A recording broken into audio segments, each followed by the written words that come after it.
know what you all are thinking now. How many more speakers till lunch, right? Well, hang in there. We have got just one more exciting talk before we break for a well-deserved lunch.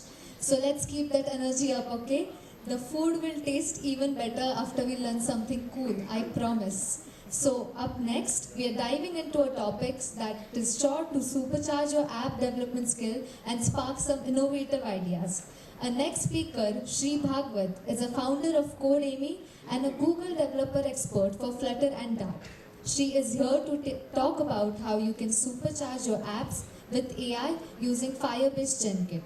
And here's the fun part. She will introduce #Hero, a tool that demonstrates how to create engaging content captions, an exciting feature powered by Firebase Genkit. This tool will change the way you think about app content creation. Isn't it exciting that we can make apps smarter with just a few clicks? So without any further delay, let's call Shree on the stage. Hello. Great.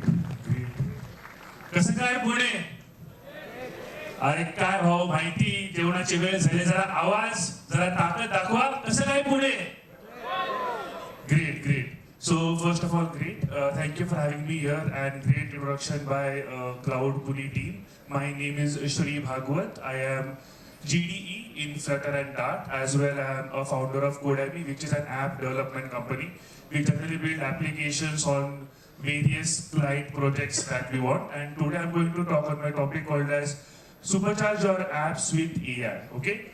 So why I came up with this? So this year, I got an opportunity to be a speaker at FlutterCon Europe, where I was talking about Palette Panorama and how we can have advanced theming in Flutter, as well as I roamed a few parts of the Europe and clicked some beautiful pictures over there.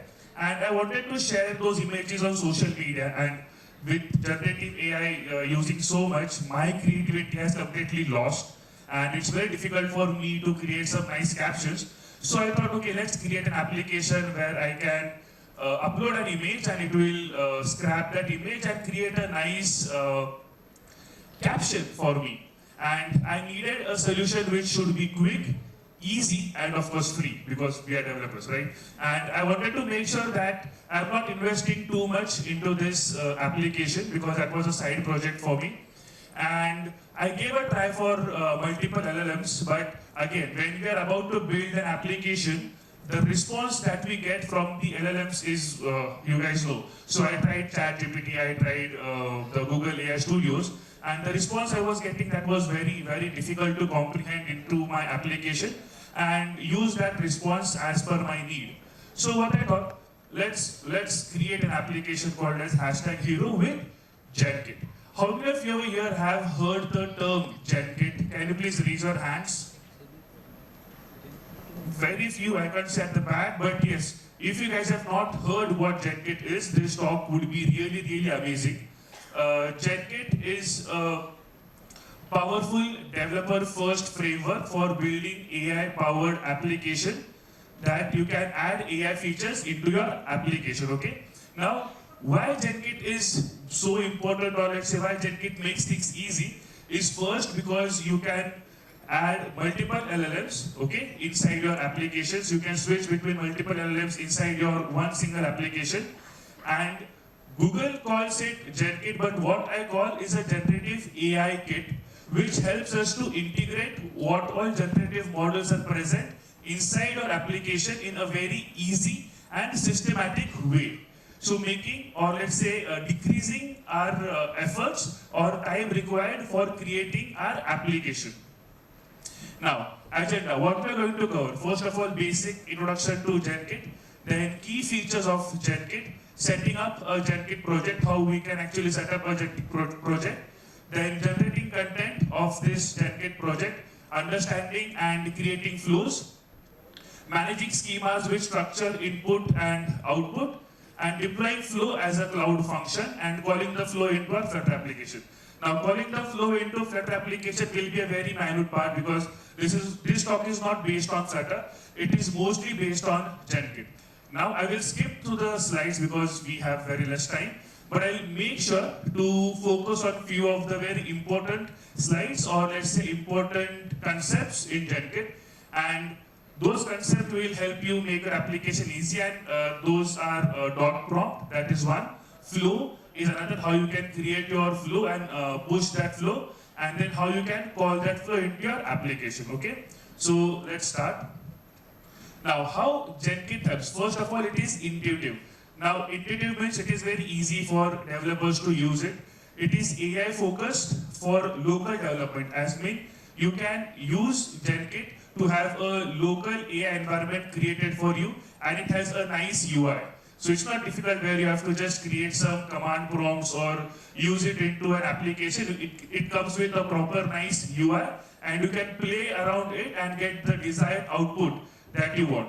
Then it is for higher performance, it increases the performance, and it is open and extensible. You can extend it to whatever program that you want. Now, here are some of the key features of Genkit. First of all, it has many models and one interface. Now, let's say you're into ChatGPT. You just have to use that ChatGPT model that has given to you. You can change between 3, 4, and IO that has come recently. Let's say you're into Google Studios. You will have few of the models that have been given by Google Studios, and it becomes difficult for us to switch between models, right? Once you start a model, you have to end to that model itself. With Genkit, what we can do is we can have multiple models inside one application, not just the Google Gemini model. We can also use Vertex AI, as well as we can use Olama. Have you guys heard about those models? Great, great. Another drawback, what I faced when I was using basic AI, was the output that I was getting from the AI that was very difficult to parse it into an application. Now, if you have used any mobile application or built any mobile application, you know that we require a model class. We play along with models where we get API data in a form of model, and then we parse that data and move along. Now, the data that we get from AI is generally into some random format, right? With Genkit, I can give it an output schema as well as an input schema. Input schema is something that defines what kind and how I am sending the data to the AI. And output schema is something that defines how I want my data out from the prompt. Let's say I've given a prompt and it will generate the data. With the scheme, it will make sure whatever content it is generating, it will match that scheme. So I can create a complete JSON, and I can give that JSON as an output schema and then use it. Now what happens, it makes me easier to parse that data when I get that data from our generative AI. It is just like getting a data from any random API call and then creating a model class out of it and using that model inside our application. Again, I can also send text and images, both. It's not just limited to text, it is multi-model and multimedia. So I can have multiple models and I can also send multimedia at the same time. Then, as I've said, we have prompt management with dot prompt file. Now what happens, what is dot prompt over here? Like when we create an application, we have a separate prompts that we create, right? Now dot prompt helps us to manage our prompts. We can write a single prompt, store it into our file, as well as I can use that dot prompt into my version control. So let's say I am building an application with my team and one person is very good at creating prompts. I can tell that person to create prompts for me and he can version control them. That means he can push those prompts to GitHub or Bitbucket, whatever version control I'm using, and my entire team can use those prompts. So right now prompts are separate, but with Genkit even prompts come inside the coding part. So it helps me easier to have a streamlines of all the prompts present for everyone. Run flow locally. Before pushing our flows to the server, I can run them locally, which is very easy. I don't have to create a separate local server. Just have to start Genkit and it can run the servers locally. Inspect traces. Now, inspect traces and authorization and security handling are a bit, advanced topics where it gets difficult. Or let's say if you have some errors, you can check the traces of your Genkit and you can solve those errors, right? Now, what you can do with Genkit is simple. You can create all sorts of applications. I have given a normal example of hashtag heroes, but wherever you want, you can create, let's say, basic intelligent applications or multimedia creation applications, code assistants, right? So it's simple. So now, how we are going to build this? This is a basic flow diagram that I've created, and it will give a simple glance like how we can create an application and how we can use Genkit inside that. So first we have to make sure that we have installed Genkit. Okay. Now to install Genkit you will need npm. If you don't have npm, please install npm and then come back to install Genkit. After you have installed Genkit, you have to select your AI model. Now there are three options given by default. You can have whatever you want. But let's say we have Vertex AI, we have Gemini AI, and then we also have Olama. Now you can select anyone. Right now for making things simple, I am choosing a Gemini model.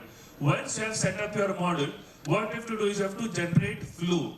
Now what is a flow? Flow is nothing but just a function that runs your model, or let's say runs the command that you have given to your generator, or let's say generative AI. And inside the flow you define all the things. So we create a flow.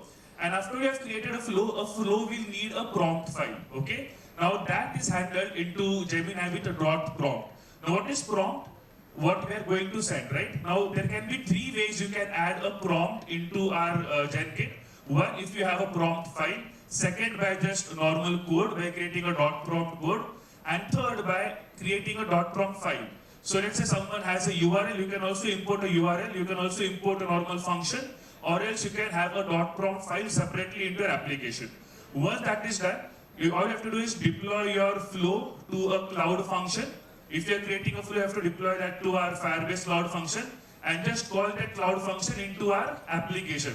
Now this cloud function that can be called into any front end. You can use Angular, you can use your web, or you can use Flutter. Now I know Flutter very well, that's why I have used Flutter over here, right? So let's start. First, I install Genkit, then I create a node project by npm init.y, and then I init Genkit inside that. Once we have done, we select our model. This is how we select. I selected Gemini AI. After you select the model, all you have to do is go to your Google Studios and get your Gemini API key and pass that key over here, because it will require that key, and the tokens will be counted based on this key, okay? And then you can start the project. And this is the UI that we get. If you check, this UI runs completely locally, okay? You don't need to create any server by your side. Genkit does everything for you. Then we have flows. The flows are the functions that you will be calling. Then we have prompts, we have models. If you go inside the models, you can change your models. Let's say we are using Gemini, you want Vertex, or you want Gemini Pro 1.5. You can change all those models. And then we have embedders, okay? Let's say in the flow I have given superhero, and it will give me all the menus suggested from superhero, and it gives me that data. Let's say you want to enable Genkit with Firebase, you have to just run a command called as Firebase Genkit init, and it will create a Genkit with Firebase functions for your applications, okay? And this is just a guide that you have to follow. Just hit enter, enter, enter. You don't have to stress much on this, okay? And this is how we configure our Genkit. We just pass the project node from Firebase, and we just pass our dot prompt file, our Google AI Gemini key, and the model that we want. And yes, this is called as the prompt schema. Now if you see, check this slide, it is called as caption schema, and I have used a Z object. Z means Zord module. Zord modules are used by creating a schema. Over here I am using text and photo URL. Both are into string. So when I will be sending a prompt, that prompt will be having a photo URL as well as text. So text will be some text that I will be sending, and photo URL will be a normal string over here. Now this is how I create a prompt. I use my name over here, then the model that I want. After that, the caption schema. My output is in text because I just want a normal text. The configuration I have given over here, and this is the prompt I have sent. So prompt is generate a caption for the following image. I have passed my image URL or media URL as the photo URL that I have extracted from the previous function, and I have limited the caption to 100 characters. We can change that. Now this dot prompt can be uploaded to your any version control, anyone can use it. Now we have created a basic flow. This is a basic function that we require, and it has a no auth policy. Let's say you need authentication, you can have your authentication. If you want to skip it, you can just use no auth for now. And then the problem that we face over here is that the generated response is always random. Now, Yogesh sir and Vaibhav, they explained a lot about RAG, so I won't go much, but with Genkit, we can use RAG as well. So simple is like prompt LLM output. This is a normal output that we get. But with RAG, we give a prompt, we get a data retrieval, we pass those to the LLM, and then we get an output. So here's a basic representation. Let's have a graph over here. I have a palm tree, I have a museum, and I have a mountain. Let's say I want to add a beach volleyball which is played on the beach. So chances are it will be added next to the palm tree because that is present on the beach. So this is how in general RAG works. It checks which is closer, and on that vector embeddings is used, and it gives a response depending on that file. So it won't add a person skiing next to the beach, it will add a person skiing next to the mountain only. So we can use RAGs with our Genkit as well, to make sure that whatever data we get from the prompt, we get it with the data sets that we have. Then we upload that to our cloud function. Of course, then coming to the Flutter part, we just upload the image to our Firebase storage. Then we call that image or the function from our Firebase cloud function calling, and then we get the data. We passed the image URL, and then we passed the prompt, and okay, I guess the demo is okay. The demo is playable. Can you play? Yeah. So this is a basic application that I've created. Okay, so it opens a UI. It takes images. Okay, I've passed an image. I'll enter some prompt over here, and I will generate caption. It will upload the image to Firebase database. Then it will go into my the function that I have uploaded to the Firebase, the create caption function, and then it will give the data back. In this, I have given an input schema and an output schema as well. And this is the basic application called as #heroes, which I have created. It was done in like 3-4 hours, so it was very time consuming. It was very time saving, very efficient, as well as free. So yeah, that's it. Any questions regarding Genkit? If anyone they have, great. Can I do the next slide? Yes, thank you. That's me. And I've rushed few of the slides, but you can always connect me on Twitter. This is my QR code. And if you have any questions regarding this, you can always ask me. Okay? Thank you. Thank you, guys.